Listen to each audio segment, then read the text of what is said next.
Road trip. We are leaving the house. We are illegally transporting animals. Bitches. And we make it to California. So I wanted to talk a little bit about sex. And, of course, being the sexual life, that would be expected. But one of the things is that we need to adopt the idea that we were born to be sexual.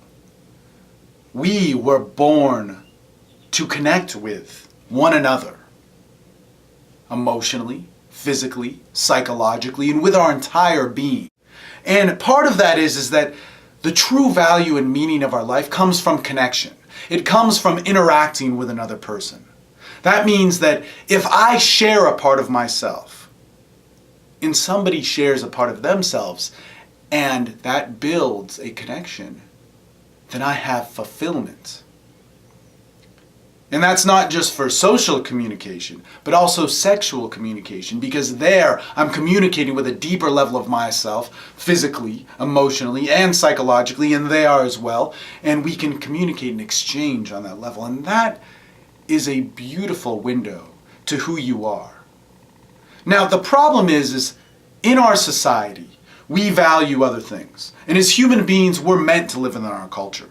When we live in our culture, we are a part of a group, and we can sustain life in easier ways. But at this point, our culture is so big and so massive, and miscommunicating and confusing and contradicting in all these different areas, that what it is that we value is status, superficiality, success with money, business, winning. And within that, we build a little bit of an imbalance. We build a false and a perceived hierarchy that has nothing to do with us being human. It has nothing to do with social fulfillment. It has nothing to do with sexual fulfillment. Yet at the same time, when we look for our answers in terms of social and sexual fulfillment, we go directly for that.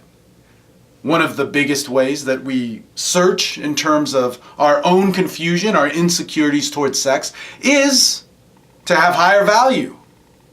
Man, it doesn't take a genius to figure out that in the nature of human beings, in the nature of our sexuality, nobody gave a shit about value. Nobody gave a shit about what you had.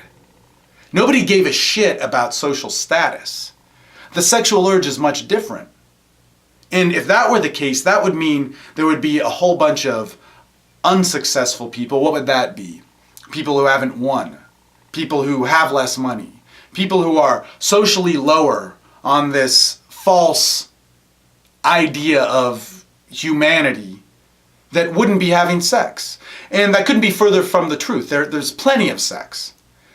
And looking through that filter also shows that when we look for our social and sexual solutions in what our culture is valuing at the moment, we're also not looking at sex, connection, or even socializing in a healthy way.